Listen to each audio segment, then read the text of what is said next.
Good morning to everybody. Bonjour à toutes et à tous. My name is Kostas Kapsaropoulos, the Science and Digital Counselor in the EU Delegation to Canada. And before starting our webinar, I would like to give you two housekeeping rules to allow you to take full advantage of today's webinar. Pour suivre ce webinaire en français, vous pouvez utiliser la fonction de traduction. Pour y accéder, cliquez sur l'icône Afficher les sous-titres CC dans la barre d'outils en bas d'écran. Second housekeeping rule, you can ask questions in writing through the Q&A tab. I will relay selected questions live to the panelists. At the end of the webinar, after the presentation of the Horizon Europe AI and science-related course, we can also have the time to pick up some questions, also directly in writing in the Q&A. That's for the housekeeping rules. And without any further ado, je voudrais inviter Son Excellence l'ambassadrice Geneviève Tutz de l'Union européenne au Canada pour le mot de bienvenue à notre webinaire d'aujourd'hui. Bien, bonjour à toutes, bonjour à tous à travers tout le Canada et aussi à Bruxelles. Alors, I think there is no better way to start a working day than engaging with researchers and innovators, because there is an incredible energy that comes from sharing insights with those who are actively building the future. So these insights make an important contribution to sound policy making. I'm very happy to open today this important webinars organized by the European Delegation to Canada in cooperation with Innovation, Science and Economic Development Canada, ICET. I would like to thank all of you for being here with us, the speakers, of course, but also my team who organized the webinar. The session is the first one of a series of webinars that the delegation will organize devoted to AI, a technology which is central to the scientific integrity, to our digital transformation and the development of our society. It aims to explore how to accelerate the adoption of AI by scientists, at the same time preserving and protecting methodological rigor and ethical standards. This is so important for us in the EU, and this is a central point of our strategy. It will also give the opportunity to discuss how the EU and Canada can cooperate on this field. Certainly the magic words for this cooperation are Horizon Europe. Since the beginning of my mandate, I have to tell you that I have been personally convinced that Canada's association to Pillar 2 is an essential component of the ever closer relationship between the European Union and Canada. And we have organized a lot of seminars, of information sessions, of road shows around the country in full coordination with our colleague from Directorate General Research and Innovation of the European Commission. And always hand in hand, of course, with ICET, Horizon Europe Secretariat, which has supported also the preparation of today's seminar. And I'm proud to say that we have done our little bit to the success of Canada's association to Horizon Europe. As the latest statistics show, I think that Canada has received approximately 61 million euro in direct funding, covering 130 participation in 103 projects. That's a lot, and this is not the end. The figures are continuing to grow. So, as you know, I'm freshly back from a mission in British Columbia, and I have to tell you that I've heard firsthand the appreciation of stakeholders for these efforts to explain, to inform about Horizon Europe. I can assure you that we will continue these efforts. Now, I'm extremely happy and delighted to introduce you to our distinguished speakers this morning. First, my dear friend, Cristina Russo, Deputy Director General for Innovation, Prosperity and International Cooperation in the Directorate General Research and Innovation of the European Commission. And then we will have the pleasure to listen to Marie-Hélène Légaré, Director General within the science and research sector of ICET. Christina, the floor is yours, and I wish you all a very fruitful, informative session. Christina. Thank you very much, dear Geneviève, chère ambassadrice, and bonjour à toutes et à tous de Bruxelles, où pour une fois il fait très beau. Good morning, colleagues in Canada. It is for me a privilege to be part of this dialogue on the transformative role of AI in science. The countries shaping AI-enabled science today will help to shape the global balance of innovation tomorrow. And not only because I am from Rome, but I wanted to highlight that no better day than today to start with these reflections in light of the Magnifica Humanitas that Pope Leo XV has just issued. And it's very interesting for our work because the Pope put forward the idea, the concept, that what defines us most deeply is our uniquely human capacity to seek, to understand, and to place knowledge at the service of the common good. I find this particularly meaningful for our discussion today because as artificial intelligence transforms the way science is done, it also invites us to reflect more deeply on what remains fundamentally human in the scientific endeavor: curiosity, judgment, responsibility, and the pursuit of truth. And this was for me very interesting to read this morning because it's really what we want to do with AI in science. We want to work towards the trustworthy use of AI in science, an AI which contributes to a better world, which promotes the values that we do share between the European Union and Canada. In fact, the EU and Canada are natural partners, both in ambition and values, and we navigate side by side the geopolitical challenges in a world which is marked by a rupture, not a transition, as Prime Minister Mark Carney said in his speech at this year's annual meeting of the World Economic Forum in Davos. Ambassador Toots, dear Geneviève, you already highlighted the strength of the relationship between the EU and Canada and the importance of the partnership in research and innovation. And today, speaking of AI, I would like to focus on three things.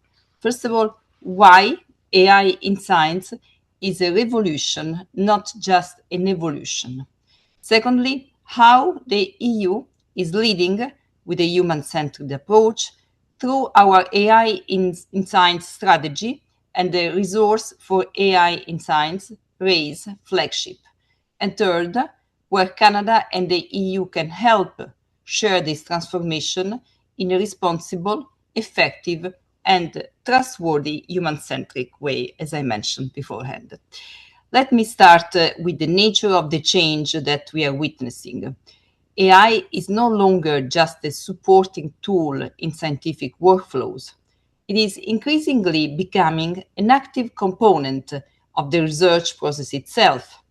Across disciplines, from life sciences to climate modeling, from material sciences to astrophysics, AI systems are helping researchers process vast volumes of data, identify patterns that are not only immediately visible to human analysis, but to do also accelerate the cycles of discovery. This is dramatically changing the rhythm of science. What once took months can now happen in a fraction of time, while advanced analytical capabilities are becoming accessible to smaller institutions and emerging research teams. However, as we know, this transformation also raises important questions. The challenge is not whether AI is useful, This is already established, but whether research systems are ready to absorb it at scale, responsibly and effectively. Today, we see gaps in access to compute resources, fragmentation of data infrastructures, and uneven levels of AI skills across research communities. That brings me to highlight the European Union's response. In October 2025, the European Commission adopted the AI in Science strategy, which sets out a comprehensive approach to ensure that Europe can fully harness AI for scientific progress while preserving trust, integrity, and scientific excellence. It builds on Europe's vision of trustworthy, human-centered AI, and it is closely connected to Horizon Europe. A key objective is to create a more integrated ecosystem for AI in science through better access to data, compute, skills, and training, while ensuring transparency, reliability, and research integrity. As I mentioned, the flagship initiative of our strategy is the Resource for AI Science in Europe, or RAISE. We will go into more details later, but let me just say that RAISE is set to be a European virtual institute, bringing together and interconnecting the best European AI science researchers and supplying them with the vital resources they need: data, compute, talent, and funding. Funding, both private and public funding. By connecting AI experts with domain scientists across disciplines, RAISE will foster breakthroughs in collaboration, not inside silos, but in a multidisciplinary way. Another central dimension of the strategy on AI in science is coordination. The strategy recognizes that no single institution or country can address these challenges alone. AI in science requires ecosystems, linking universities, research infrastructures, supercomputing centers, and industry partners in coherent frameworks. This is precisely where international cooperation becomes essential. Canada is one of the world's leading AI ecosystems, and our partnership matters, especially at a time when different models of technological governance are emerging globally. We share both scientific excellence and a commitment to responsible innovation. And let me highlight that I remember the fascinating keynote speech of Professor Joshua Benjo at our first AI in Science Summit in Copenhagen last November. It was really wonderful to hear the powerful message that he sent to Europe, saying that Canada is soul-searching and that together, and I underline together, we can shape the development of this powerful technology and the science behind it for the global public good. Dear colleagues, ladies and gentlemen, there are several concrete areas where we can deepen cooperation on trustworthy AI in science. First, we can strengthen joint research actions under Horizon Europe, thanks to specific AI in science calls, some with a specific focus on material science, food, environmental pollution, where AI is already accelerating discovery. I want to highlight in this context upcoming calls on lab automation that will be presented during the webinar by my colleagues. Second, we can align our approaches to trustworthy AI in science, ensuring that governance frameworks evolve in a coherent way and reinforce rather than continue to fragment the global standards. Global standards are fragmented, and we need to really work together to align them and have coherence. And in this framework, the work that was done and is done in the context of the G7 is very important, and including on the development of guidelines on the responsible use of AI in science. In conclusion, AI in science is not only about efficiency or speed. It is about reshaping how knowledge is produced, validated, and shared. Its success will depend on partnerships, and in Canada, with Canada, we have a partner that shares our values and our ambition. Let's further expand this conversation at our next AI in Science Summit, which will take place on the 15th and 16th of October in Dublin at the University College. And I want to warmly invite all of you there. But before October, there is a long time to go. And I really would like that we work together, taking the best out of the current Horizon Europe calls and for coming ones, and also connecting as much as possible to the 4 pillars of race that I have highlighted. Let me say a word also to thank the delegation, Ambassador Toots, and all the colleagues, Costas and the others, because their work is really instrumental. And I really appreciate a lot what we have been able to do and what we will do together even more in order to enhance our cooperation with Canada and in particular on AI in science. I'm now looking forward to the Canadian perspective on this important topic from Marie-Hélène Légaré, which I am very pleased to meet online. Merci beaucoup et une très très bonne continuation. Merci beaucoup. Good morning, good afternoon, everyone. My name is Marie-Hélène Légaré. I'm the Director General for Science Policy at Innovation, Science and Economic Development of Canada, ISED. First, I'd like to acknowledge that living in the Ottawa-Gatineau region, I'm on the unceded traditional territory of the Algonquin and Anishinaabe people, traditional stewards of the lands and waters where I'm joining you today. I'd also like to take this opportunity to thank the European Union, the Commission, and the delegation of the EU to Canada for organizing this webinar. It's a pleasure to be here, Ambassador, thank you. And also to do this alongside Christina Russo, with whom we work closely to implement Canada's association to Horizon Europe. Looking forward to the discussion today on the potential and power of AI to transform science and explore how we can leverage programs to enhance Canada-EU collaboration. Canada and the EU share a long-standing trusted partnership in science, technology, and innovation built on decades of collaboration between our research and innovation communities. We're deepening this cooperation through the new EU-Canada Strategic Partnership of the Future, setting a forward-looking direction to tackle global challenges and to seize emerging opportunities, including in AI and other transformative technologies. We're also putting our ambitions into action through the Canada-EU Digital Partnership, working together to strengthen digital cooperation so we can boost our competitiveness, drive innovation, and build greater economic resilience. In today's world, AI research is essential for enhancing economic prosperity and solving major societal challenges. Canadians have played a key role in the development of modern AI, and today Canada has a vibrant ecosystem that is supported by several federal strategies, including the Pan-Canadian AI Strategy, which aims to strengthen Canada's talent base and global competitiveness in AI.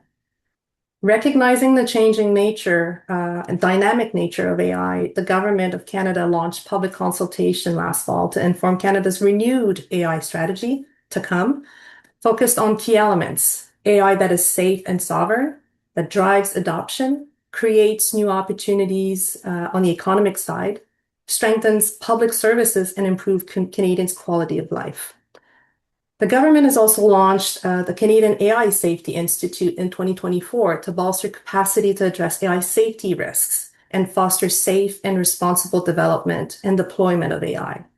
The objective of the Institute is to advance the science of AI safety in collaboration with international partners in order to ensure governments are well positioned to understand and act on the risks of advanced AI systems.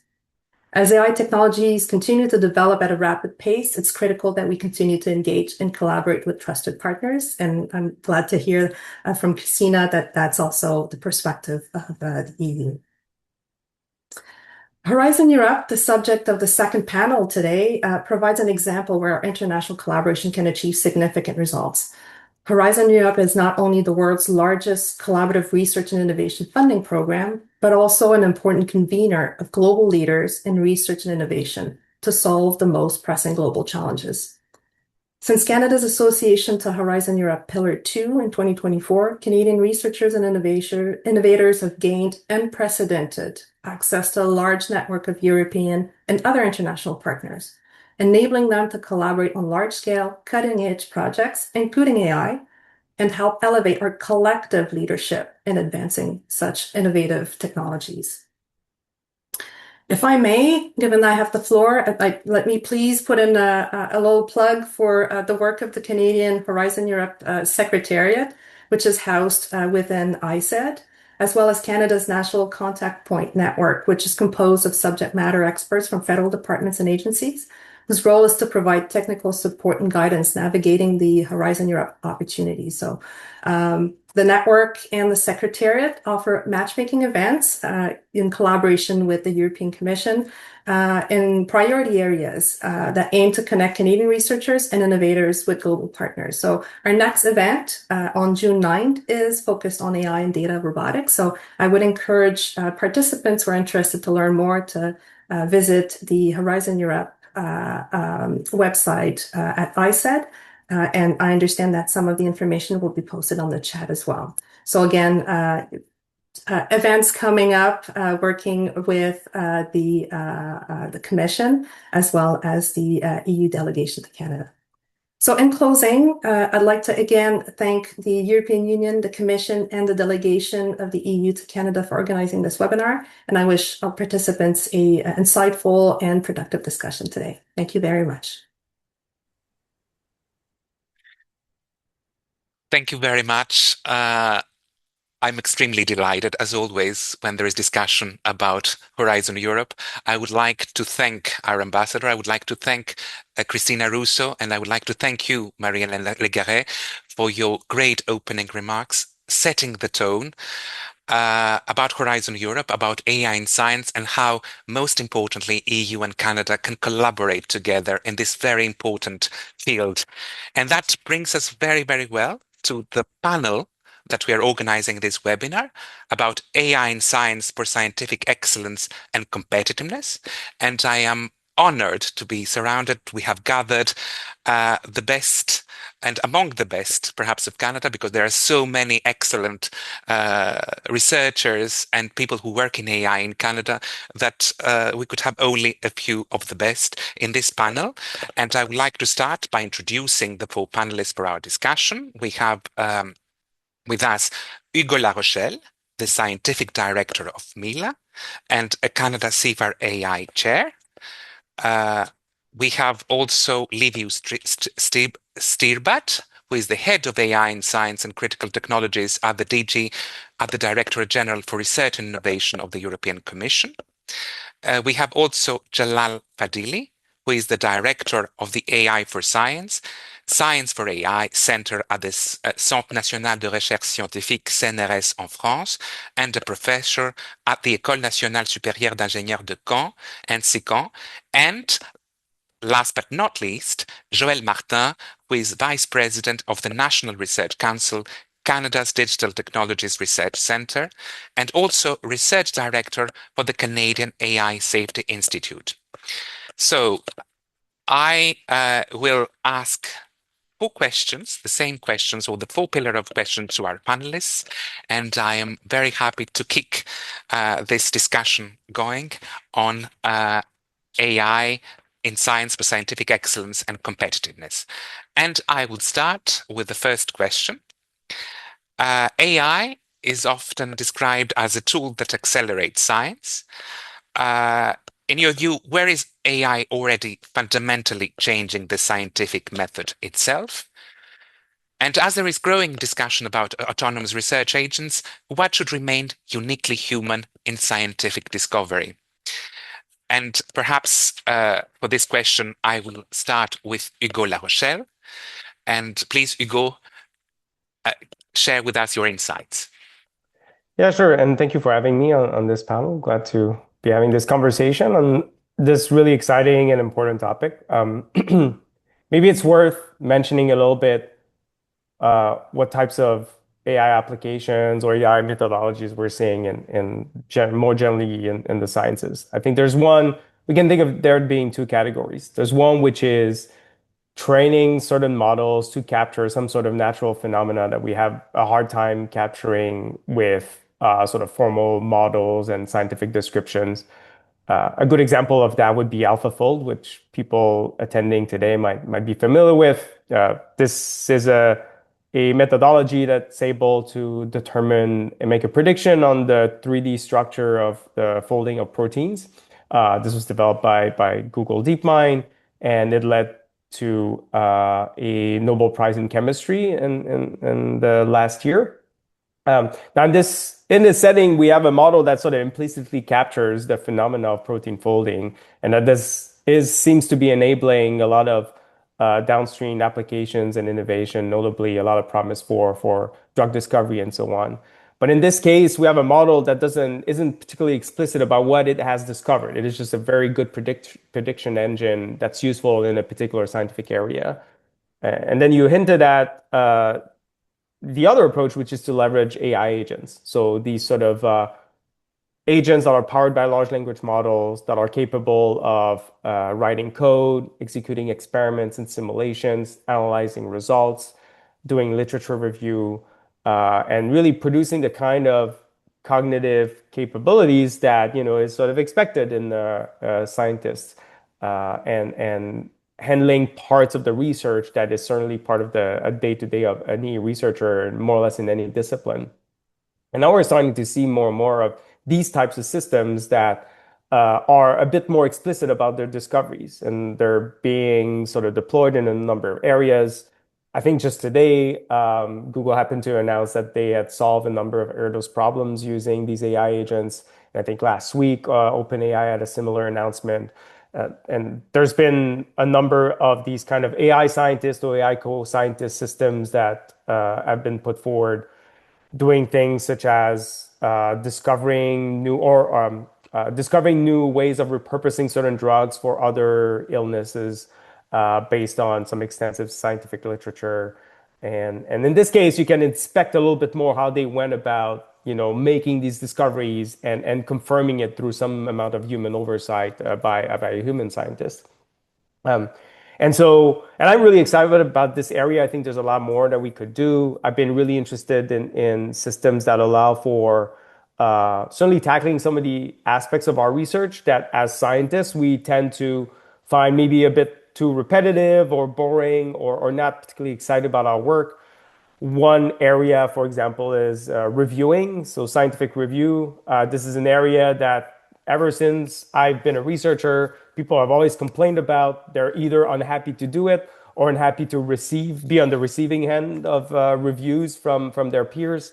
I think there's a lot of opportunity here of doing a better job at this work, thanks to AI tools and AI agents specifically.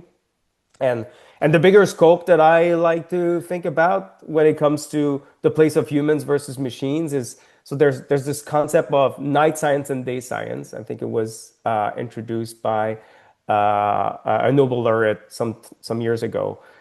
Day science would be what you do during the day. That's sort of more repetitive, writing code, running experiments and so on.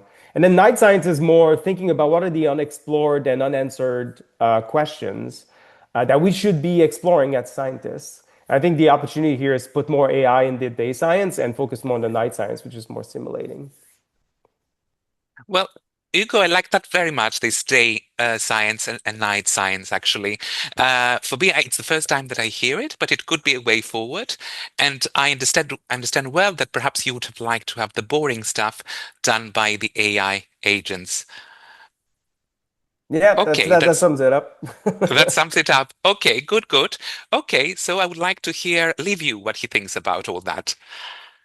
Many thanks, Kostas, for the opportunity to be here. I'd like not to take too much time because you've already heard from my boss, Cristina Russo, a bit what we do. But on these very, very powerful questions that you asked just now, I wanted to compliment a bit Hugo and say that we at the European Commission have focused this EU strategy on AI and science precisely on the European vision, which I understand, and I'm very grateful for Canada for also sharing that, which is on trustworthiness and human-centeredness. And what I think is really coming up now in terms of AI fundamentally changing the scientific method itself, as you asked, and also what should remain uniquely human. I think there's some pitfalls that we need to steer away from, and they've already been highlighted in some of the recent articles in Nature, for instance, that have showed a vast increase in publications and also in productivity of researchers in specific domains of science. They are sort of attracted as a gravitational center point where the data is and where the AI can be unleashed on these troves of data to advance. But this happens at the detriment of other scientific disciplines or scientific areas where this is not the case, which are less AI ready.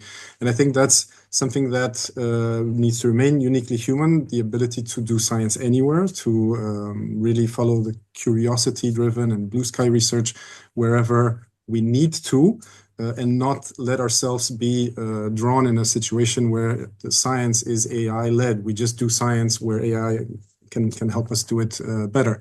We need to preserve that. And one of the ways to balance that out, and I think it's also remaining uniquely human, is to follow this curiosity and then build the data sets for that, to bring AI into more disciplines, to lead it basically to more disciplines. And this is something that science has also undergone. We've gone from the science, which was basically only night science, to pick up on Hugo's reflection, with the ancient Greeks that were only reflecting on things or doing some very, very basic experiments, but it was mostly reflection, to a lot of infrastructure building and development of scientific instrumentation and so on. And this is an era that we're now stepping into, where humans are pointing to areas that they would like to further develop, and then they need to gather and structure the data for it so that they can use these powerful new tools to advance discovery.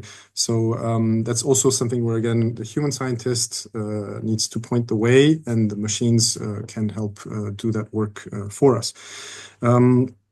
Maybe one last thing, also to build up on Hugo's daytime reflection on evaluations. That's something that's very centered and very central to the European approach to AI and science. We have developed for Horizon Europe in a very inclusive and collaborative fashion, a set of guidelines for the responsible use of AI in scientific discovery, where we have gathered representatives from the governments of EU member states and associated countries, and also from stakeholder organizations, universities, labs, associations, and so on, to draft these very short guidelines that you can basically print on one page and scotch tape it on the wall behind your computer screen. And one of the recommendations in that, one of the guidelines, refers to evaluation and also submission of proposals. And it sort of enshrines the need to have human oversight, and more than that, have expert oversight and active engagement in the evaluation.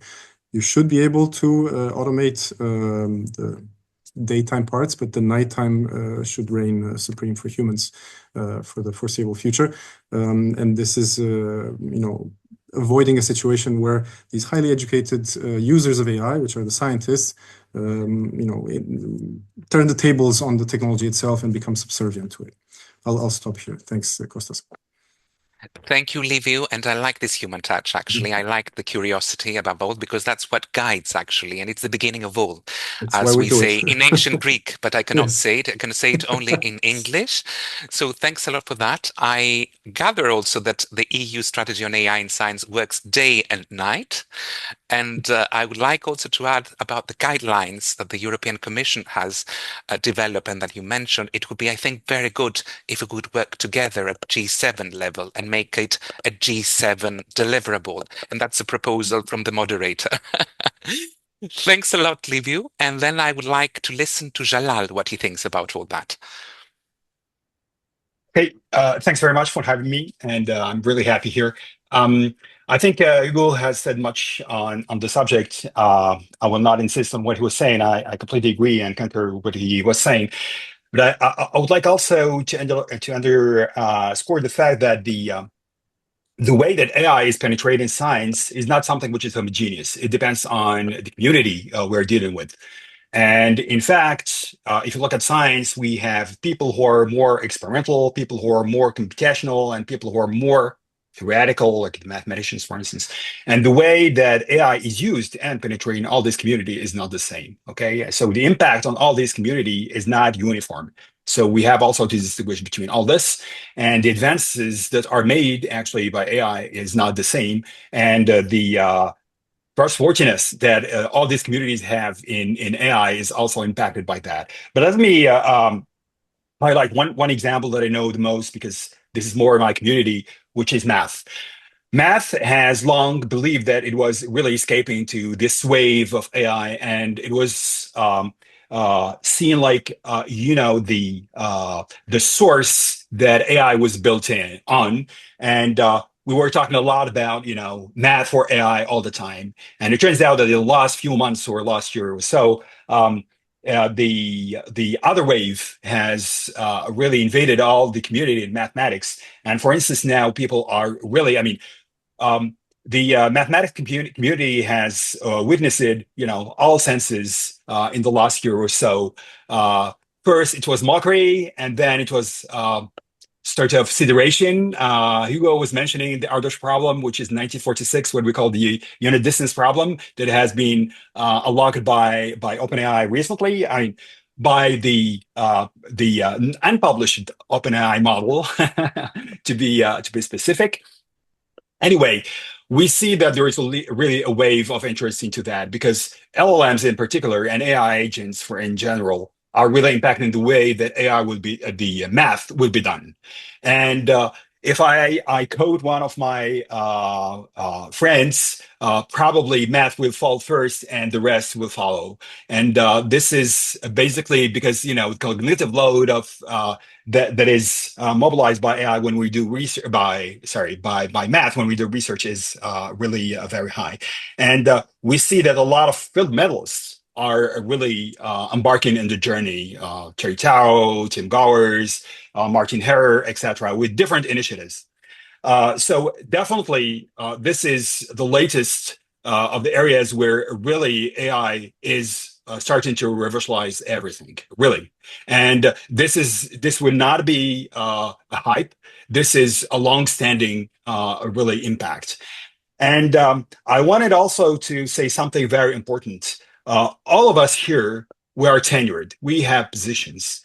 We have to think about the future. We have to think about the future of the next generations, how we're going to train our students in a thesis, in a master level, et cetera, et cetera. I think Europe, Canada, every country has really to think about the next generation. This is the most important thing. The way research is done today will not be that of tomorrow. And literally, is not, when I'm saying tomorrow, it's literally, things are really changing very, very fast. So the way that we are training, and I don't know if you know, but mathematicians are really now asking questions whether we should take students for 3 or 4 years. This is a really deep question. And the impact on that is probably what will happen for math and many other theoretical areas. And I think physics, probably the same, etc. What will happen is that the researchers will have really to focus on this is the day research that Hugo was talking about. We'll have to focus really on very challenging, very cute, very interesting questions, and probably delegate all the night actions to AI, probably because it's going to be automated. It is more easy to solve, etc. I'm not saying that AI will be only able to do, easy tasks. Probably it's not the case, because it's really starting to unlock some conjectures and not easy conjectures. For instance, the unit distance conjecture of Ardèche I was mentioning before. But definitely this is how research, at least in the short or mid term, will take place. But anyway, in the future, we really have to think about the way that research will be practiced by the next generation. Merci beaucoup, Jalal. Et j'apprécie toujours un mathématicien qui parle depuis ma scolarité. I have done law, so I have a full admiration also for people who have studied physics, mathematics, and des sciences dures, comme on dit. I really also liked and appreciated and I took note about how to educate the future generation. That's a huge responsibility. I don't think we will solve it in one webinar, but it's really brings us to the second question that I will ask lately, but it's really something also as policymakers that we are thinking every day. Thanks a lot for that. So, Joël, the floor is yours to give us your insight about the question. Okay. Well, thank you very much for having me on this panel. It's very difficult going forth, but what I'm going to try to do is construct my comments around what you've heard already. So I want to go into a little bit of detail about what the day science is that is being addressed by AI now. And then I'll try to make an approach towards the night science and where humans have their role. So in the day science, one of the main approaches that people are using is that they conceptualize science as this big combinatorial space of all of the drugs or all of the molecules or all of the hypotheses that could happen. And AI helps you search that combinatorial space, either exhaustively in silico or by inverse design or machine learning, you hypothesize what the folding is for a protein, and that gets you a lot closer to where you want to be. So that's one way of AI for science is happening. Another is that there's this conceptualization of the day science as a closed loop. So you come up with these hypotheses, you connect to some robots in the lab, they try things out, you characterize the output, and then you feed back the information learned so that you can make better hypotheses in this combinatorial space. And these sorts of things, at the National Research Council, we've been attacking these types of problems for the last 7 years or so. And we've got lots of examples. If you are interested, we'd be very happy to talk. Part of the day science is also using AI to accelerate some of the complex simulations. So numerical simulations can take too long to do, DFT or whatever you want, whatever simulations you're using. There are some AI ways of speeding it up or simulating at multiple scales. This is all part of the day science that's being addressed. You can learn scientific representations of objects such as molecules or materials. So that's a representation. And there's this possibilities for learning some causal. That's the tricky bit. Maybe we're going to need some people to help understand what the context is there. And then something that Ugo had mentioned earlier was about the scientific communication that maybe can be partially addressed in the daytime. We want AI to synthesize all of our literature, to help draft our papers, support peer review. And of course, that raises lots of questions. Do we even need the research paper? If you're using AI to write it and AI to review it, maybe there's a more fundamental representation that is our outcome of science. And we don't have to worry about this, putting AI in the middle there. There may be some better way to do that. Okay, so these are all some thoughts into the details about the daytime science. Now I wanted to address, approach, I guess, the difference between the daytime and the nighttime science. And I'm going to use the Erdős problem, the unit distance problem as the example. So if you really like puzzles, there's a way to approach this as a puzzle. You don't have to be a mathematician. So the idea of this is simply you've got n dots on a plane. So you've got a piece of graph paper, you put n dots on the piece of paper, and you want the maximum number of pairs of dots that you can connect with a line of the same distance. It's called unit distance in the problem, but it's whatever the same distance is, because you can always scale the space to be that distance that you have the most pairs of. Okay, so you can try this with 20 dots. And with 20 dots, using Erdős's construction, you get more than the naive version. Okay, so this was 80 years ago. Erdős came up with this brilliant observation about how to do this. And it was the best approach so far. And nobody could prove that it was the best approach. And AI came up with a new way. Now, it wasn't AI that said, hey, I found this brilliant thing and wrote it up. It was a mathematician who had to go through this creative freedom of thought output to say, oh, hey, there's a new idea, simplify it and write it up. So there was a human had the context to understand what was valuable and new.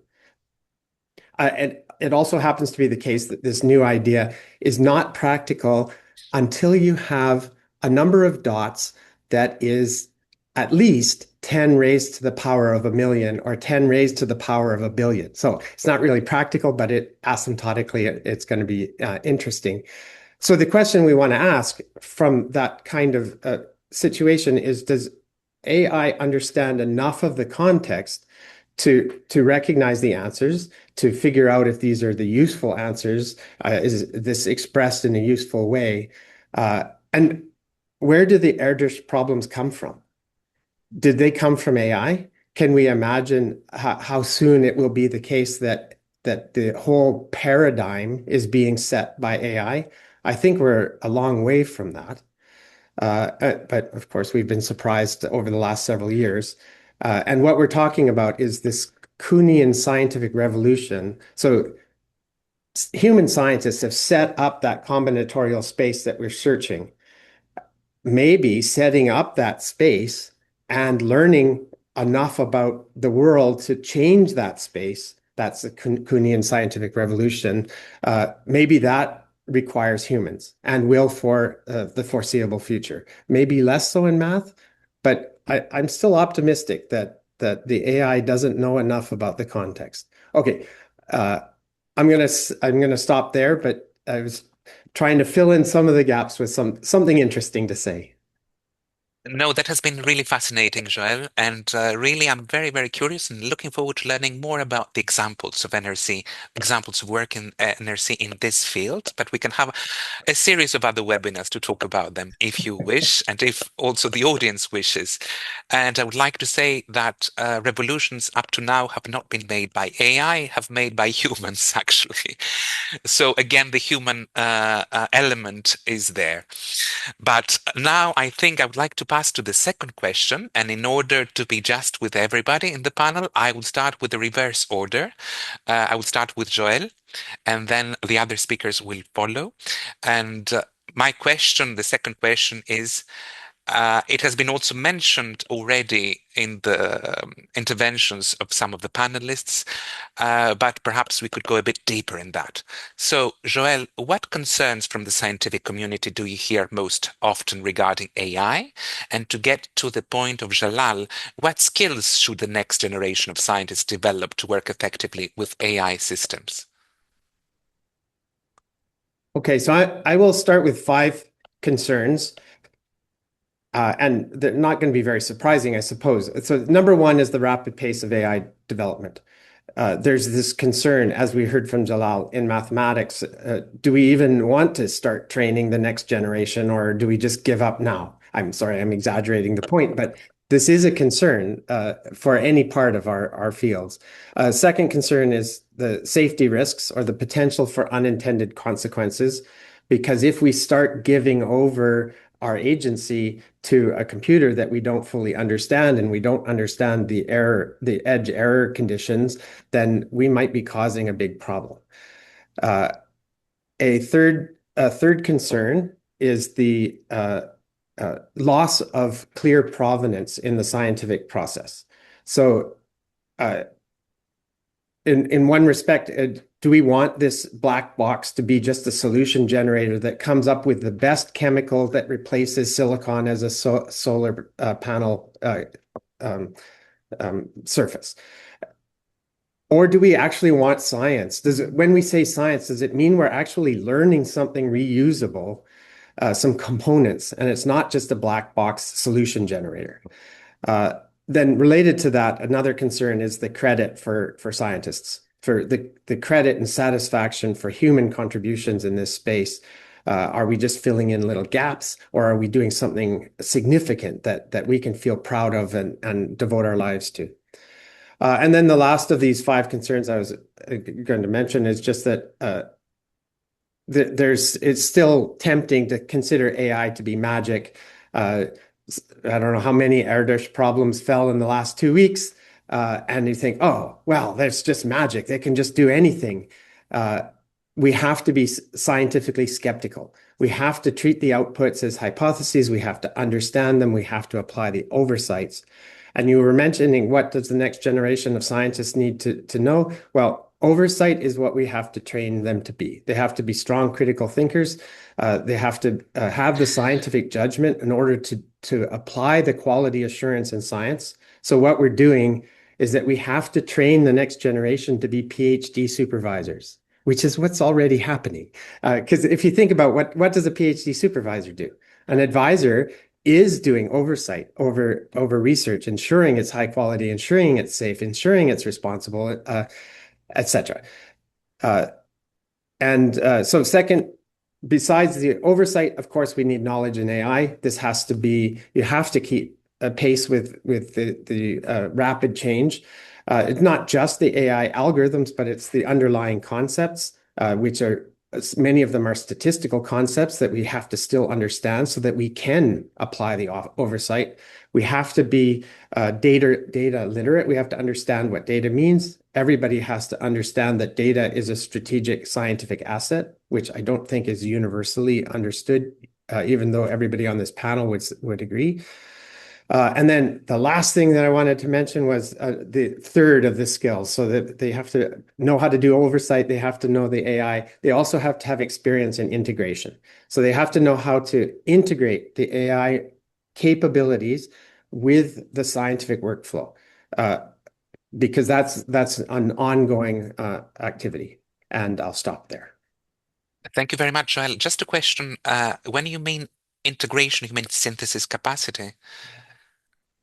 I chose the word integration because I'm thinking very physically.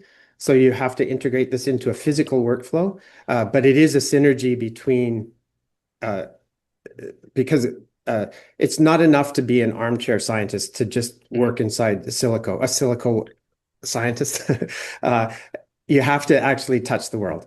And it's that integration with the world that I was, people need to have that experience because it's very detailed. That's a very powerful message, Joel. Touch the world. Science needs to touch the world and everyday people. And that's very powerful, in addition to the critical skills that really touched me very much, because I hear it everything. And as a policymaker, thinking of the future generations, I think that critical skills is so important. It's very well that it was very much pointed out by you, without mentioning, of course, that what touched me also is that science is something holistic. It's not only giving solutions to a problem, but also the whole process of reflection to arrive there, which makes the richness of all the work of it. And thank you very much for your reply, Joel. And I will go to Jalal, who firstly mentioned in his previous reply about the next generation. Jalal, the floor is yours. Okay, thanks very much again. You were asking the question, what people are most worried about in science. What I hear are several ones. Again, let's start with let's say the general community, at least in scenarios here in France that I know most. Probably people are really fearing the fact that the whole model on which science has been built in the last decades is somehow being questioned, and deeply. So it means from the discovery itself, or even from asking the question or finding the question, to the discovery, to writing the paper, to the evaluation, to having positions, etc. All this is impacted. It's the whole ecosystem which is being evaluated. And so Hugo was mentioning the fact that we're all bored by having papers to review, and we're putting this in LLMs. Then the LLMs itself has written the paper itself. So, and eventually Joel was saying, and rightfully, that why should we need even this? So I'm asking the question in more general way, what would be the research evaluation system for the future? Because now everything is based on this. Okay, when you get hired, when you get a tenure, then it's because of the papers you have written, it's because of the grants that you have got, and even the grants themselves. People are writing grants using all these LLMs and even getting ERCs. I'm saying this for people in Europe. So I think the whole system has to be really completely rebuilt in this era, and you cannot just say to people, "Oh no, you don't have the right to use LLMs," and that's it. It's more complicated. Okay, so and this is really something that I hear a lot about our researchers. They are really scared about this aspect of things because, in fact, it creates also a competition where you have a few people that have access to these very large models, etc., and they're in companies, most of them, and the other ones who do not. And if you know the situation here in France, we're trying to sort it out in CNRS, for instance. At CNRS, we have all the right to use EMI, which is basically produced by Mistral. Okay. At the same time, you have people using the pro version of whatever. Okay. And this will create, a competition, and this competition is not fair. So, and people are really fearing this because at the end of the day, you will have people having access to all these models and others who do not. And the data, of course, I'm not talking about this. And the last thing I'm hearing also a lot, and especially again by the young generation, is about the environmental impact of their own research, and especially when using these tools. And I think Hugo will agree on that because he's working on some aspects of this. But anyway, this is something really very important to researchers. And at the end of the day, our role in this society is very important. When you discover something, you're very happy about it because your brain has been able to come up with a solution. Okay, so now if you delegate this to an LLM and it does it in your place, so what would be your self-satisfaction? I don't know. So we are humans after all, okay? And as humans, we have to think our position in this society, even as researchers. I'm not even talking about the general population, but at least for a researcher, when you invent a new theory or when you solve a problem, so probably LLMs are very good so far at solving problems. I don't know. I'm not completely convinced that we'll be very good at inventing new theories because Erdos was the one who invented the problem, okay? So he asked the question. And the most difficult thing in science is asking the question. Absolutely. And that comes to Plato, actually. It's my Greek origin again, who said that everything starts with a question, isn't it, Jalal? Yeah, absolutely. And I can think with the giants like Alexander Grothendieck. So he invented something like called the topos. It's a sort of meta theory of mathematical theories. And so there are something like 10 in the world understanding what he's saying. So I'm not sure that LLMs will be able to do anything with that because it's so tiny. They will not, try to learn some tendency, whatever, or some statistical pattern in that. So definitely there will be, to answer your first question in your in the beginning, definitely there will be all the time place for humans, and concentrate on data science would be one of them. Merci beaucoup, Jalal. Liviu. Many thanks. I'll be brief because again the burden gets harder as we progress. In terms of the concerns, I would echo very much what Jalal just said about access. This is something that's very important for the European Commission, which has an EU-wide mandate and also want to even a bit the playing field between different parts of Europe, and I imagine the same in Canada. So this unequal access among scientists to the pro versions of whatever, like Jalal was saying, is becoming an issue. It is being addressed in some countries, in others not. So there are some institutional partnerships also to address procurement of these tools at the level of the university to, even again, the playing field vis-a-vis the tech providers so that you don't buy the license off the shelf as an individual, but rather negotiate better terms. And also, this leads me to my second concern that I've heard, to better protection and better, in a word, sovereignty. That's also something that I've heard over and over addressed. It's also linked to research security, where the data goes when you feed it into an algorithm. There's been some stories also, I believe, in Nature, in one of the op-eds, about somebody who had lost the entirety of their work built over months in an algorithm when they unticked the box allowing the algorithm to share the data for training. So when the change of heart, which led to complete wipeout of the work. So what happens to the data that you upload? Are you okay with working for big tech to help train their next generation models and so on? That's a big concern. And also energy consumption concerns, again, like Jalal. This is also something that we hear across the board from Europe, and it's not even necessarily correlated with the age of the scientist that we hear that from. It's a cross-generational issue. What is the impact of the science I'm doing? What are the drains on resources that my inquisitiveness is placing on the planet? And then very briefly on the skills, I think, especially me as a bureaucrat, I would be the last place to have an informed opinion of that. But the approach we took then as funders, bureaucratic funders, if you will, of research, we've just opened a call for Marie Skłodowska-Curie actions, which have historically been fully bottom-up. And for the first time ever, we introduced a semblance of directionality by offering a pot of money for science that this particular age group and this particular level of professional career progression does with AI. So you want to build a career, you are the master of your choice of area in which you want to do research. But if you want this extra pot of money, think of how to use AI in it. And I think that's probably the best approach, is to empower the next generation, to give them the tools, to give them credit for their inquisitiveness, and embed them in structures where their critical thinking is encouraged and their curiosity is nurtured. Thanks. Thank you very much, Livio, and thank you very much for mentioning this Marie Skłodowska-Curie actions.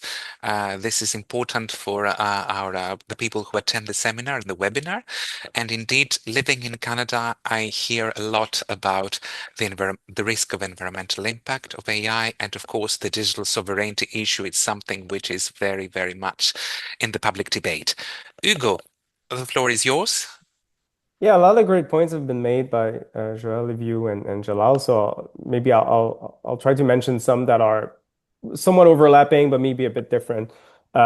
So I think it's been mentioned along the lines of like security or safety concerns about autonomous systems. There's another perspective on what this refers to, which is a form of automation bias. So having people use these systems and kind of take for granted the quality and the validity of the outputs. And this has a number of implications, both in terms of how understandable or meaningful or not obscure the science that would be produced by the system could be, but also to what extent we can trust the quality of the code and so on and so forth, and any security implication that might have. And that relates to the importance of developing critical thinking, and the next generation of researchers will be using these tools and need to kind of validate the quality of the work that's being done. There's been discussion about, concerns about how do we train the next generation, how this is kind of a new problem in this circumstance, which is a concern that I also very much share. And maybe I'll mention one concern that I hear that maybe hasn't quite fully been mentioned, which is, I guess I'm hearing a lot of researchers kind of being concerned about losing joy in their day work, which is there are some aspects of what is possibly being automated right now, but they actually really like. So I mentioned reviewing, which is maybe not one of them, but certainly I've had like computer scientists who would mention that they actually like coding. This is a part of their work that they quite enjoyed. And I can imagine a mathematician making sort of mathematical derivations and proof, actually enjoying that and being, the sort of puzzle solving component of their work being something they really enjoy. And how do we address that exactly or adapt to that is not fully obvious to me. So in terms of, I think, what the next generation needs to learn, a lot of great points have been made already. Maybe some related components would be developing capacity to learn. So becoming good at learning new topics, which I think now, because the world is going to be changing even faster, I think this is a capability that not just scientists, but I think the population in general will benefit from learning. I think it was a mention of like our next generation needs to become kind of more quickly something like a PhD advisor. And I very much agree with this. I think leadership skills now are much more useful more broadly, because we will now all have access to kind of a team of interns, more or less, that we can to direct and criticize and work with. And I guess going back to this notion of maybe night science is really what will remain part of the work of a scientist that is most meant for humans. I think the ability to be creative and imagine what could be, and which is how you come up with the right questions that we then perhaps deploy AIs to actually solve. I think is like the creative component. I think is maybe where we need to put more attention in our training of scientists. Thank you very much, Hugo. And I would like really to learn, and perhaps it will be also for another webinar, how to instill the joy of learning to the next generation, the joy of learning. So, as we have had a lot of very interesting feedback, and the time is progressive, and we would like to give also to have some time also for Q&As from the people who attend the webinar. I will finish with one final question, and it will be about the future and about EU and Canada cooperation in AI in science. So my question is, and it's the final question to all the panelists before the Q&A session, if we meet again in 5 years, what is one concrete breakthrough that could be out of the collaboration of EU and Canada in AI in science field? What would be the breakthrough if we meet again in 5 years and have a webinar? I mean, maybe I can go first. Yes, please, Hugo. It's an Yes. expression of a wish, really. Obviously, the future is hard to predict. But I mean, we mentioned the environmental cost of these systems. I think there's a huge opportunity in using AI to develop better, cleaner technology and energy sources and renewable energy sources, specifically battery technology, smart grid technology. And this is also an area that, frankly, in North America, our neighbors down south don't seem to be as interested in these developments right now. So to some extent, this is an area of innovation that is perhaps a little bit left to us to some extent. So I think that would be an area where I'd love for EU collaborations to lead to meaningful breakthroughs. I think once we address that, I want to add to this. So one of the advantages for AI is clearly that there's a very large scope of knowledge that people can get, that AI has access to that goes beyond what our individual knowledge is. Okay, so that can help bridge many disciplines: material science, health, climate science, engineering, everything. So just very concretely, global warming in the Canadian North, but we're not the only North in the world. And can we have every solution understood in the context of all of the knowledge at all levels and understand where the gaps are, where science can fill in? So we want to foster sea life, build houses, optimize the ports and the roads into the north, minimize water contamination, and ensure that whenever there's a new policy, it takes all of the science into account. And if there's some gap, then scientists are there to help fill that gap. Okay. Thank you, Joel. Jalal? Yeah, so Hugo mentioned the environmental aspect of this. I would say that also worldwide, we don't have really a clear view what would be really how to govern all this development so far. And I think the governance issues are really very important. And I'm saying this not because Joshua has written a very wonderful report on this at the international level, but I think that it is also something which is longstanding between Canada and Europe, and Canada and France in particular, how to govern, all these new technologies, including AI. And I think there is a really a very important subject in this, that where Canada and Europe could take the lead, especially that all these issues are not priorities in many other countries, including, down south Canada right now, or even, to the east of the world right now. So anyway, yeah, I think these are very important issues. And by the way, I wanted, it's not because it's Cineraz, but I wanted also to mention that there is a very nice initiative in Quebec, for instance, called Evado, working in particular on AI and science, and where Mila is very involved. And we have a strong collaboration between Cineraz and Evado for now 3 years or so. And we have several events coming up, and one of them will be about the governance of AI, for instance. Thank you very much, Jalal. Our ambassador said in the opening, in the welcome remarks, that there is no better way of starting a working day rather than hearing researchers and innovators, because that leads to sound policy making. So wanted to finish with that and leave you. I think we have taken note of very interesting proposals for future EU-Canada collaboration, but I would like to give you the floor finally to tell us your views about this future common actions.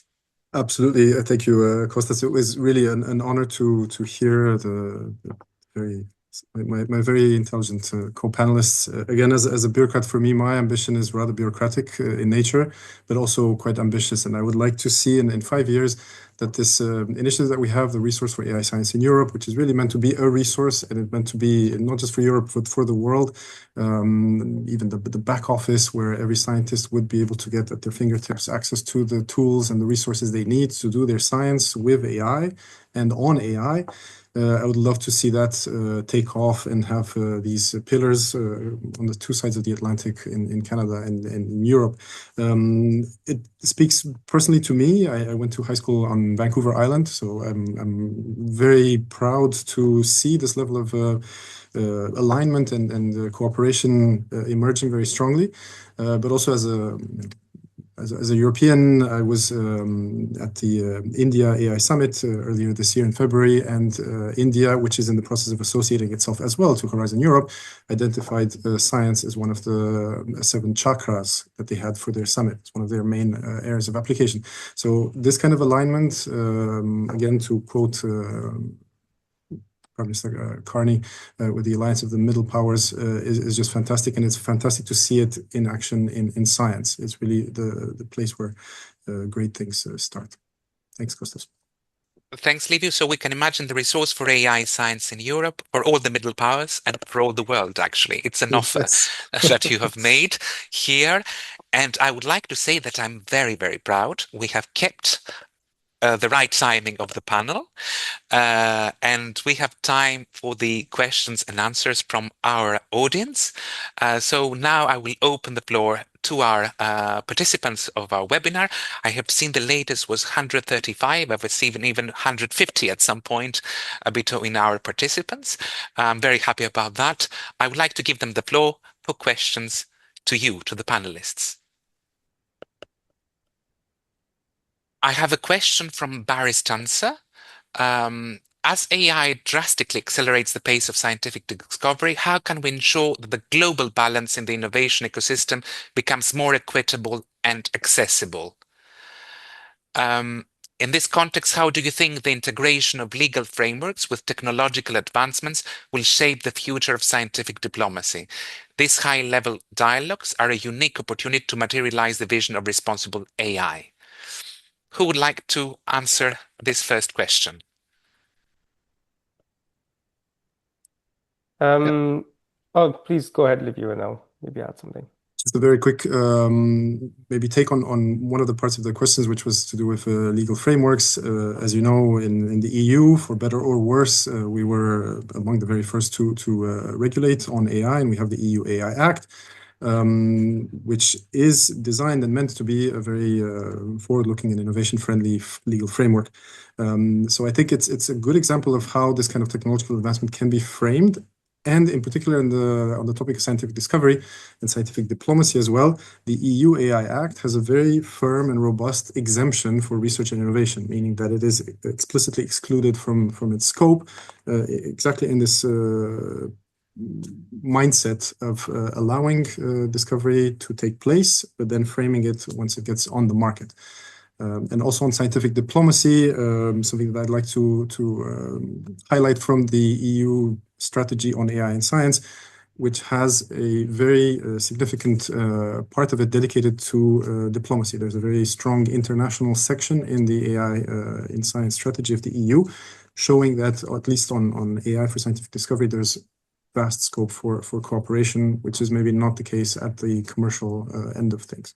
Thanks. Thank you very much, Livio, and the delegations around the world are here to help with the scientific diplomacy. We are here to help. Hugo, you wanted to reply also to this question? Maybe just very briefly, and this is maybe just a part of this question, but I think one thing that's top of mind for me is, and this is something we're seeing in AI being somewhat less or less true, which is the emphasis on the importance of publishing and sharing knowledge widely in academic formats, such as conferences and so on. I think if a lot of scientific development is enabled with AI, if at least we can get the scientific discoveries themselves being shared widely through our publishing ecosystem. And if we have an opportunity to make that publishing ecosystem more open and more free, I think that would at least lead to a generally beneficial and more equitable outcome. Thank you, Hugo. Jalal, I think you Yes. had raised your hand. Yeah, definitely.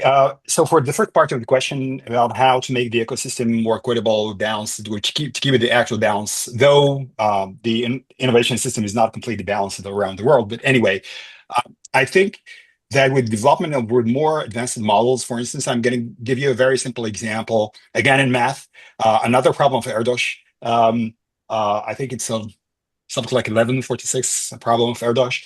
It was recently solved by a completely undergrad Indian student, and using a very basic, he was educated in math, of course, but he was using a completely public and unpaid version of whatever LLM. I think it was ChatGPT, which means that probably innovation can be accessible to a widest audience with these models. But the dark side of the story is that all these models are in the hands of a few companies.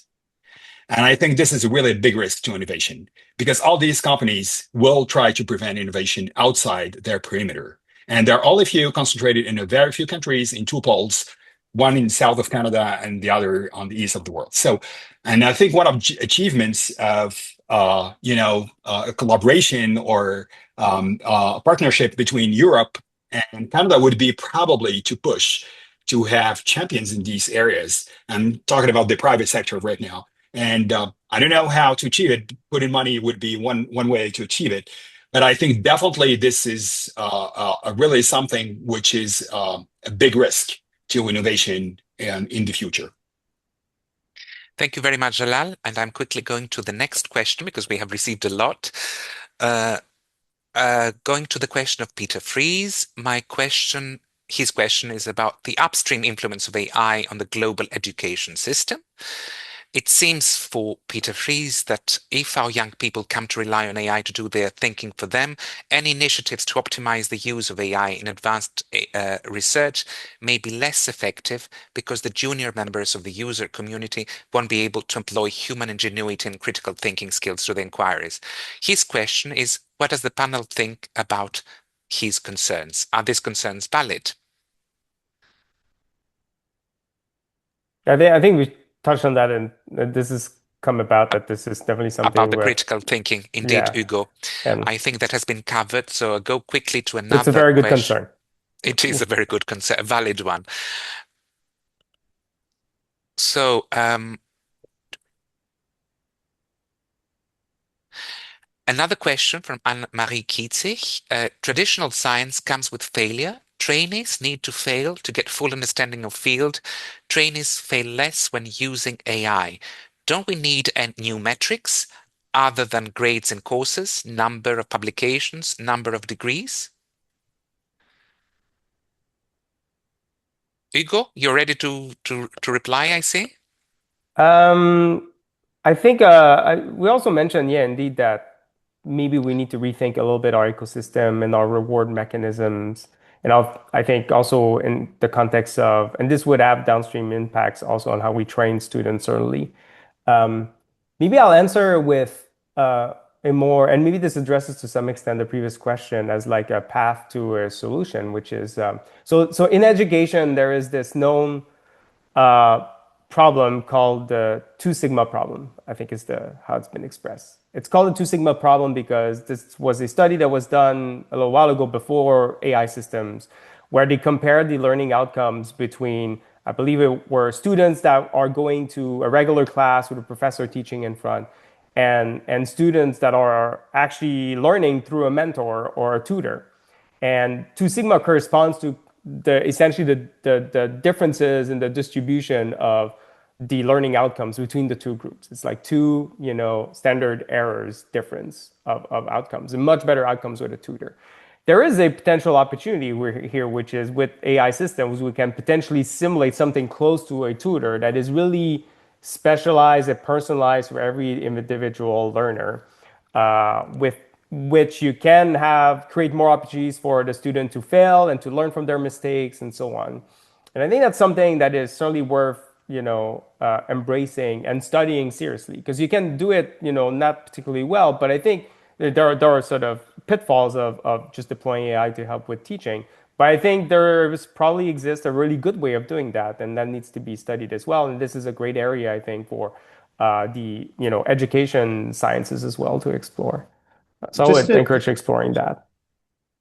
Just to give a concrete example that's very simple, is if you're using AI to write something for you in your second language, there are studies that show that immigrants who rely on AI to write their second language skills degrade, obviously. And so we would imagine the same thing would happen for more advanced skills. And then what I hear Hugo saying is that what we should ask the AI to do is teach me how to write a cover letter. Get me started and then correct me, and don't write it for me. Thank you, Joel. Actually, I can really tell you, you don't see the questions, but we receive a lot. Actually, that seems that the webinar has been very interesting, I think, and I can assure all the audience that the webinar is recorded and it will be on social media accounts and also in the website of our delegation. I would like to give the opportunity for 2 or 3 questions still. And I have received a question about infrastructure. And we know that in several EU countries, there are emerging infrastructures like AI factories. We talk about them very, very often also in Canada. And the question is, how can EU countries leverage these emerging infrastructures to deepen strategic cooperation with Canada in AI research, scientific computing, talent mobility, and trusted AI applications across sectors? Anybody from the panel who would like to reply to that? Maybe I can take a quick yes, please. stab at this. The question was also highlighting some of the EU initiatives on infrastructure for compute. The strategy that I've been talking about has also dedicated a lot of money to ensuring that scientists continue to have access to these supercompute initiatives, even in their next iterations, in their next generation, which is not immediately obvious as the private sector is now moving into something that historically only scientists have been using. This next generation for the EU is called the AI gigafactories, where Europe is putting 600 million euros from Horizon Europe to ensure and secure this access that I just mentioned. Canada is not currently associated, I think, to the Euro HPC, so Euro High Performance Computing joint undertaking, which lives under Horizon Europe. But maybe that is something to look into to make sure that this kind of collaboration, Euro HPC has been really great at building in partnership between the EU and the member states and the associated countries. So it has a different association constellation to Horizon Europe itself. Has been really successful at building some of the fastest and definitely some of the greenest supercomputers in the world. And this kind of infrastructure is becoming essential, as we've heard throughout the panel, for today's and future science. Thank you very much, Olivia. And indeed, if Canada could join as an associated country of Horizon Europe, a Euro HPC joint undertaking, that would be really another big step towards EU-Canada cooperation on AI factories. Thank you for bringing that up. So I will take 2 questions still, and then we'll go to the Horizon Europe presentation, the codes under Horizon Europe for AI in Science, because we have already received also questions about Horizon Europe. It's for Hugo. Hugo mentioned an opportunity for AI to help with the peer review process. However, many editorials do not allow the use of AI tools in this process. Do you think that this may change in the future? Yeah, I think we are starting to see that change, certainly in AI conferences. Now, the usage of AI reviewer tools are now sort of being explored a little bit more, allowed a little bit more, and with some guardrails being put in place. I think we're still early in sort of understanding what is the right way of inserting or leveraging it as part of academic review. But I think this is something where, much like in a lot of areas of our society, instead of ignoring its existence, I think we need to both embrace it, but with the goal of making sure that we're providing an ecosystem, we're developing norms that ensures that we use, these tools responsibly. But I could say, like, the NeurIPS conference, the ICML conference, for example, recently have started experimenting with various ways in introducing it. I expect to see more of that as we sort of learning from these experiences.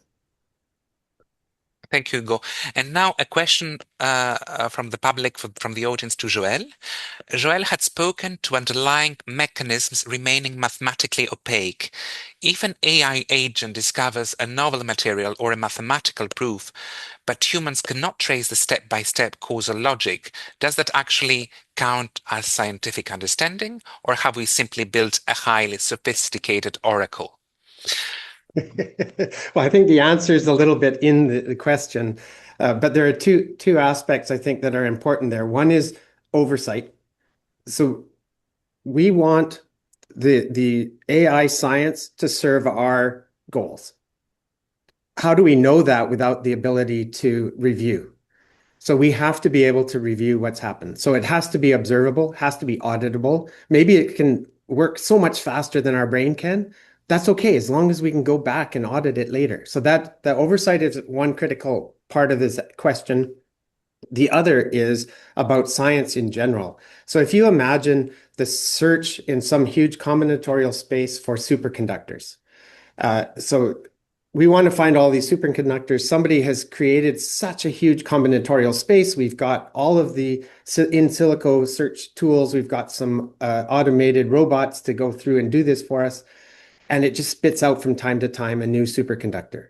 What would be more interesting is if it comes out with scientific observations that further constrain the space. So causal relations and the way that scientists talk to each other so that they can stand on each other's shoulders.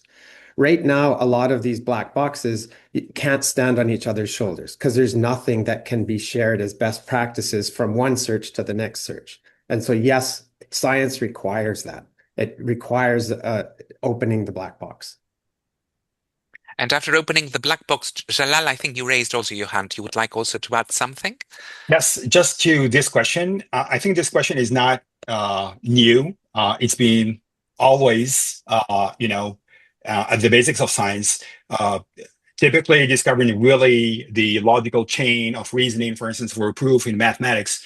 For instance, if you look at the field metals, many proofs were not completely correct. For instance, the Poincare conjecture, for instance, at that time. And, we have a lot of people spending years at the Clays Institute trying to verify them. It could be 2-3 years because you have you don't have that many experts in some fields. So people have been working on that. And we have exactly the same thing happening right now when an LLM gives you a proof. So basically, this is the oversight. You spend your time trying to understand that proof. For instance, for the unit distance, the unit distance conjecture was actually disproved. It was not proved. It was disproved.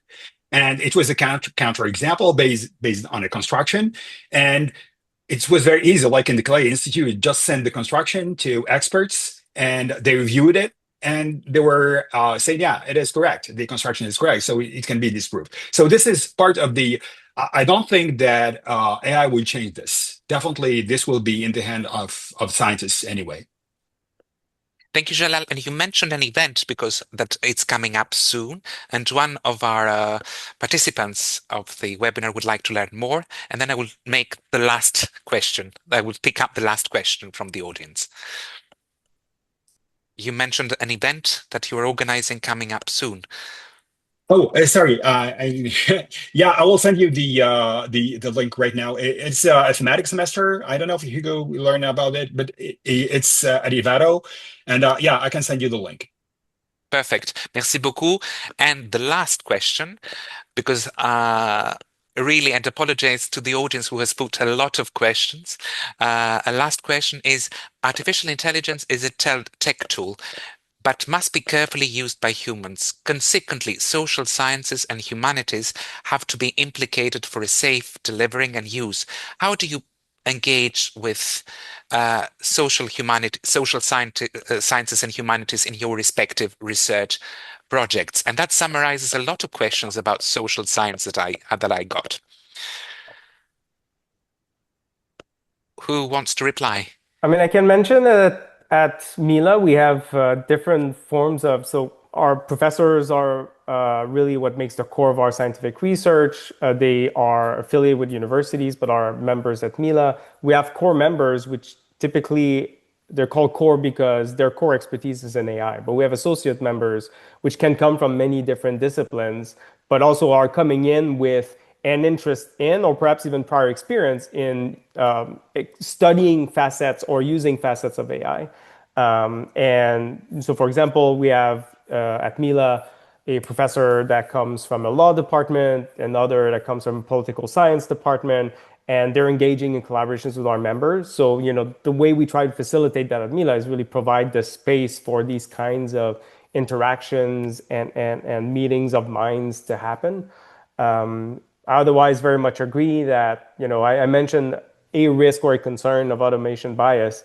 I think the solutions that exist are really at the intersection of computer science and social sciences. And I think one field in particular, human-computer interaction, is actually quite key because, increasingly some of the experiments that we have to do and the evidence that we need to bring forth requires doing human studies. In the AI reviewer work that I mentioned, this is something that we are actively engaging in. We have to, submit to universities, IRB reviews, and so on and so forth. So I agree with this question, and kind of the approach generally is just to create these multidisciplinary forums. Merci Hugo. Et je vois que Jalal veut ajouter une dernière note en fait sur la dernière question Yeah, des participants.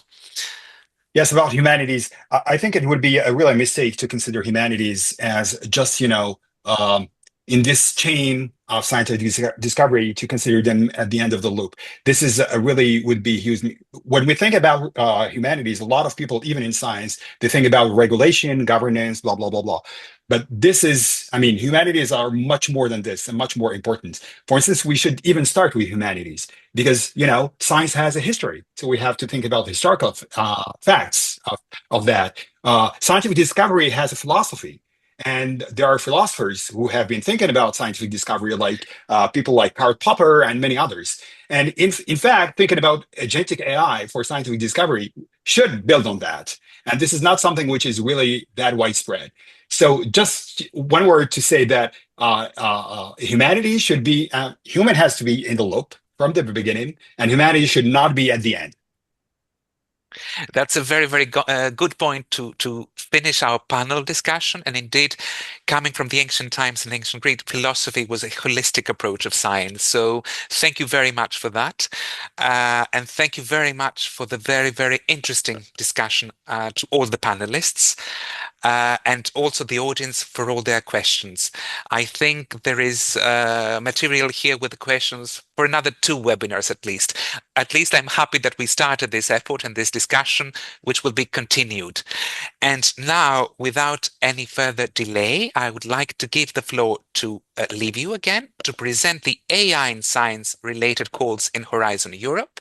And also I would like to preclude, because we have received related questions already from the audience, how can we facilitate Canadians to participate into these calls?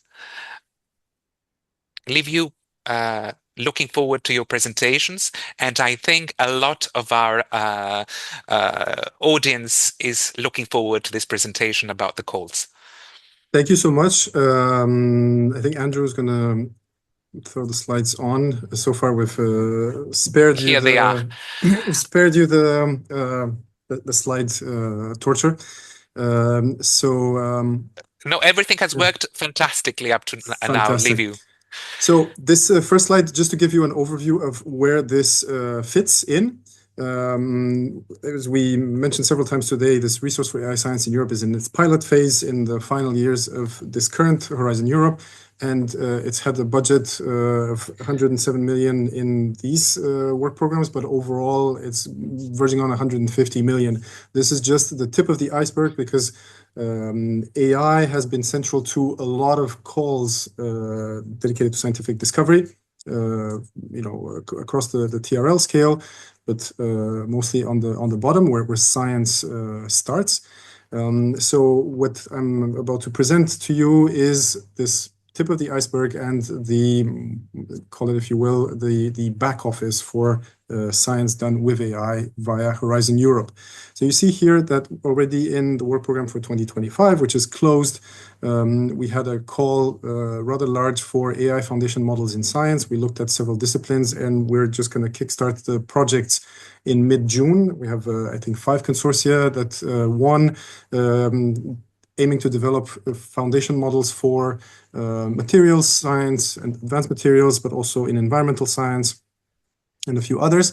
So that's ongoing. And also the Secretariat for RAISE, the Resource for AI and Science, which is a small grant of 3 million. In the work program that is currently active, 26-27, we have yet another batch of calls, one that was closed just now on thematic networks of excellence, where again, we use this in a pilot mode for material science, agriculture, environment, and food. And this has closed. We're in the process of evaluating now.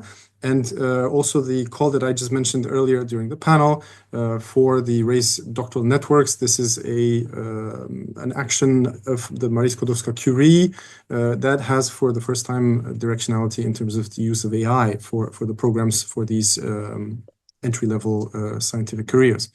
And then the one that you see highlighted is the one that I'd like to focus on because it actually consists of 2 calls for 32 million euros that will be for the work program 2027. And they are dedicated to automated scientific discovery. That means basically self-driving labs. And you see that in more detail on the next slide, Andrew, if you could flip it over. Indeed. So this is a call that will open on the 22nd of September of this year and will close on the 2nd of February in 2027. The bulk of it is again dedicated to materials. And I put here an extract from the call text. I really encourage you to have a look because it's quite clear, and familiarity with the way Horizon Europe calls is developed rather quickly. So you'll see the scope, the expected budget, expected contribution. International collaboration is encouraged strongly in these calls. And you see the 2 focal areas. That's why there are 2 calls, both of them for scientific discovery, as I said before, one on advanced materials and one on food, with the various subtypes and sub-themes highlighted there. There's a lot of interest that I am aware of from the Canadian side, which is quite strong also in robotics and automation for lab equipment. So these are really AI-powered scientific instrumentation, but it can also be retrofitting of existing laboratory with for the agentic AI age and so on. So really a lot of excitement, and given the significant technological challenges as well as software development, the budget is quite consequential. Having said that, maybe just to close on a very interesting visit I made when I was in India, in New Delhi, for the summit in February. I visited the Indian Institute of Technology in Delhi, and they are also very active in this area, doing really remarkable things with incredibly small budgets in terms of lab automation. So there's also a lot of interest from India as well in view of their association to Horizon Europe for this call. Thank you so much, Kostas, and happy to clarify things if needed. Thank you, Livio. And indeed, our audience has the opportunity of 2 questions to to clarify if they need. Of course, I know there are more than two questions, but I would give the floor for two questions, and perhaps also to say that that's a real concrete cooperation step to work together. And I think our Canadian friends should have their eyes open on the opening of this call on the 22nd of September. So I will read out any questions, any specific questions on the calls. First, I read one from Zviad Very good. Arshwadze, which is really what are the primary broader, administrative, cultural, and operational translation shocks that Canadian participants face when trying to integrate into large European scientific consortia, particularly regarding strict EU compliance, data governance, and tracking mechanisms? It's not the first time that we receive a question like that, but please, Liviu. No, I think I'm not even as well placed as you would be, maybe, Costas, if you want to answer it, because I think it's a more general one. But looking at the figures from the opening remarks, I think this shock is maybe and was definitely felt, but I think it may be dissipating because of the success of Canadian applicants, and they're. I gather there's of course a lot of cultural differences, but not that strong. Also, as we heard on the panel. So I don't know if Costas, you want to. I think Liviu, Horizon Europe brought EU and Canada different administrative, cultural, and differences together. Well, I mean, Yes. it alleviated these differences, and I have seen it through the matchmaking events that I said Horizon Europe Secretary is doing, the webinars that we have been doing, and the roadshows that the EU delegation has been doing. Really, we have heard about this concern, but I think, and I can assure, that it's not so difficult at the end. And if the Canadian entities, researchers, or companies which are interested, they will find all the information in the tender portal of Horizon Europe, where they can see also the calls, the upcoming calls for AI in science. And for the rest, we're here, we're happy to help together with ICE at Horizon Europe Secretariat to alleviate any remaining, let's say, cultural differences and to help as much as we can with this effort. And I would like also to remind that on the 9th of June, ICET is organizing, and Marie-Hélène Legarret has shared from the beginning, but I would like also to mention it again, a matchmaking event on digital and AI, 9th of June. So that's the next, let's say, opportunity to ask more about also this AI in science calls and to learn more. Any other questions? And perhaps you see them also. I see another question, interesting question, and if there are not any more on the AI in science calls, from a research support viewpoint, there is the mentioning of the university is on track. Queen's University, for example, in Canada, is on track to build an HPC data center, and they have a lot of researching working in AI in science. In addition to the AI in science calls, what are the key events, training opportunities that the Queen's University researchers, but also other researchers in other Canadian universities could look to? That's a really, really good question, and I will have a two-pronged answer to it. The first, as an associated country, Canada is more than welcome, and I would really encourage more active participation in the European Research Area Forum, which is a governance mechanism, if you will, for Horizon Europe, which has a dedicated action to AI in science, where we meet governance representatives from member states, from associated countries, and from stakeholder organizations. I mentioned this before because it is this particular forum, this particular governance instance that has drafted this set of guidelines for the responsible use of AI in science.